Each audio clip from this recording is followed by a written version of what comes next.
Hello and welcome to Krishi Jagran business platform that keeps you updated with all the agri news of the nation. This is Yash Saxena. Let's take a quick look at the top headlines of the day. This union budget brings good news for the farmers. Government is likely to increase PM Kisan money. Under 7th Pay Commission, central government employees to get 4% DA hikes in January. Big news for the IIT aspirants. NTA changes eligibility criteria for JEE-Based admissions.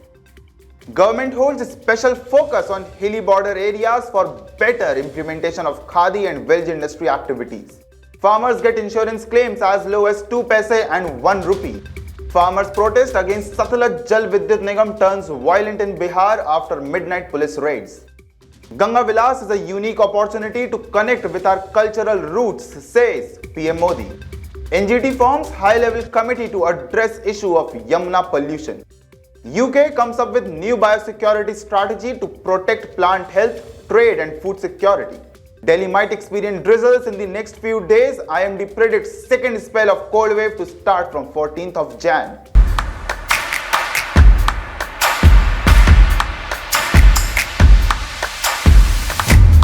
Now the news in detail.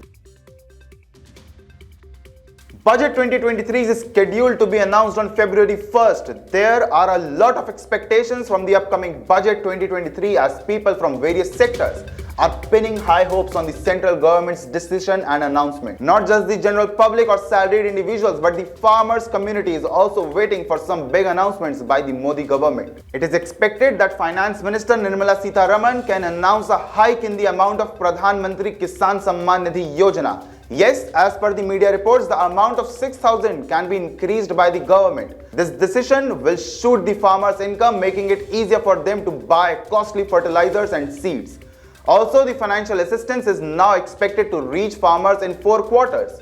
The 13th installment of PM Kisan Samman Nidhi can be released anytime soon by the government as per the sources. Sources also that the center may release the installment before Lohri, that is 14th of Jan. So far, the government has disbursed 12 installments and the last one was released on 17th October last year. DA hike will probably be announced by the center very soon. The center has already announced a 3% DA increase for its employee in January and 4% increase in July 2022. The dearness allowance and dearness relief are updated twice a year on January 1st and July 1st of each year. Several states recently hiked the dearness allowance for their employees in an effort to cheer up the government employees as they welcomed the new year. The hike in DA to employees was announced by the central government on September 28th of last year, and it was estimated to have an additional financial consequences of approximately 6,000 crore rupees annually and 4,000 crore rupees in the fiscal year of 2022 to 23. According to some media sources, the dearness allowance hike in January 2023 will be similar to the allowance issued around Diwali last year. The National Testing Agency NTA has revised the eligibility criteria for admissions to institutes based on Joint Entrance Examination JEE main rank for 2023. Now, students who are in the top 20 percentile in the class 12th examination of any board will also be eligible to seek admissions to centrally funded technical institutes such as IITs and NITs based on their performance in JEE Main 2023. For admission to National Institute of Technology and Indian Institutes of Information Technology, IIITs and other government-funded technical institutions, the earliest standard required students to earn at least 75% of the possible points in their class 12th grade together with a JEE main rank. NTA has declared this extra criterion that will qualify candidates for admission to IITs, NITs and other GFTIs, even though there is no change to current regulation of 75% board exam marks for JEE main based admissions. According to NTA release, this regulation was added in response to stakeholder concerns. KVIC Chairman Manoj Kumar made the statement at the inauguration of the West Tripura Bamboo Mat Cluster and the new KVIC building under the SFURTI program in Agartala. He said that the institution's top priority is to increase employment opportunities in the nation through various initiatives and programs to realize the Prime Minister's dream of Atmanirbhar Bharat. Kumar continued by saying that in order to make it simpler for projects to be completed under the PMEGP scheme, the Government of India also increased the maximum project cost from 25 lakh to 50 lakh rupees for the margin money subsidy to be paid under PMEGP under the manufacturing sector. Representatives from the Finance Ministry and the Rajasthan government's Agriculture Department will attend a meeting on crop insurance claims convened by the Ministry of Agriculture to review the alleged anomalies, or I should say the alleged abnormalities. Inconsistencies have been reported in the distribution of Barmer farmers' crop insurance claim for the Kharif 2022 growing season, resulting in the crediting of their accounts with a meager sums of 2 paise, 1 rupee and 10 rupees etc. as compensation. As a result of this, farmers in the region are extremely angry and disappointed by the government. The union claimed that through a contract with the AIC, the state government obtains crop insurance from farmers and it is their responsibility to obtain the claim. Now that the state administration is abdicating its duty, it is blaming the center for the inconsistencies occurred in the process. Prime Minister Narendra Modi on Wednesday said the 51-day river cruise to be flagged off by him on January 13, that is tomorrow, is a unique opportunity to connect with the country's cultural roots and discover beautiful aspects of its diversity. He was reacting to Ports, Shipping and Waterways Minister Sarbananda Sonowal's tweet about what has been described as the world's largest river cruise. The minister said a trail through India's ancient heritage on some of the mightiest rivers of the world, Ganga Vilas, the world's longest river cruise, will be flagged off by Prime Minister Narendra Modi on January 13th. Join this majestic journey. Set to sail from Varanasi, Modi's parliamentary constituency, the cruise will cover 3,200 km over 51 days while navigating through the several states before ending its journey at Dibrugarh in Assam. On Wednesday morning, a group of farmers protesting land acquisition compensation turned violent and attacked police officers who attempted to control the mob in Bihar's Buxar district. Farmers claimed they had been peacefully protesting against the Satluj Jal Vidyut Nigam power plant company in Buxar's Chausa locality for the projects at rates agreed upon 12 years ago when the plots were purchased.